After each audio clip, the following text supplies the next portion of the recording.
భాగవతం 7వ స్కంధంలో ప్రహ్లాద మహారాజు చెప్తారన్నమాట. కౌమార ఆచరేత్ ప్రాజ్ఞో ధర్మాన్ భాగవతాన్ దుర్లభం మానుషం జన్మ తదప్య ధ్రువమర్థం.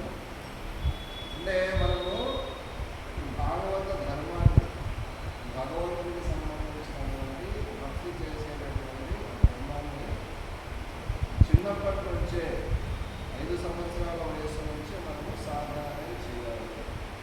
ఎందుకంటే 84 లక్షల జీవరాశులు ఉన్నాయి.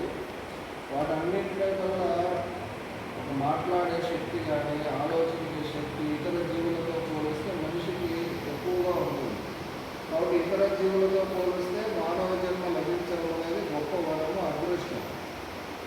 ఇది అదృష్టమే అయినప్పటికీ లభించడము తాత్కాలికమైంది. ఎప్పుడైనా ఈ శరీరానికి మృత్యు అనేది రావచ్చు. కాబట్టి ఆ మృత్యు వచ్చే లోపలే నేనెవరు, భగవంతుడెవరు, భగవంతుడికి నాకు ఉన్న సంబంధం ఏంటి అని తెలుసుకొని ఈ శరీరం వదిలిన తర్వాత భగవద్ధామం చేరే విధంగా మనము ఆధ్యాత్మికంగా ఎదగడానికి శిక్షణ అనేది తీసుకొని సాధన చక్కగా చేసుకోవడానికి మానవ జన్మ అనేది ఉద్దేశించారు.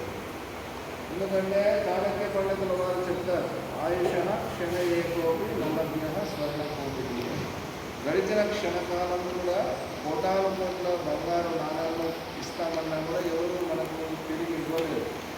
విలువైంది. Time is more value than money. ధనం కన్నా విలువైంది కాలం.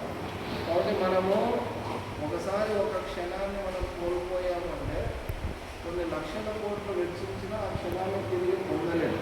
కాబట్టి కాలం అనేది ఎంత విలువైందో గుర్తుంచుకొని ఆ కాలాన్ని మనము భగవత్ చింతనతో గడిపేదానికి మనము ప్రయత్నం అనేది చేయాలి. వ్యర్థంగా కాలక్షేపం కోసమనే కాలాన్ని వృధాగా గడిపితే మనం ఎంత నష్టపోతున్నామో మనము ఆలోచించవచ్చు.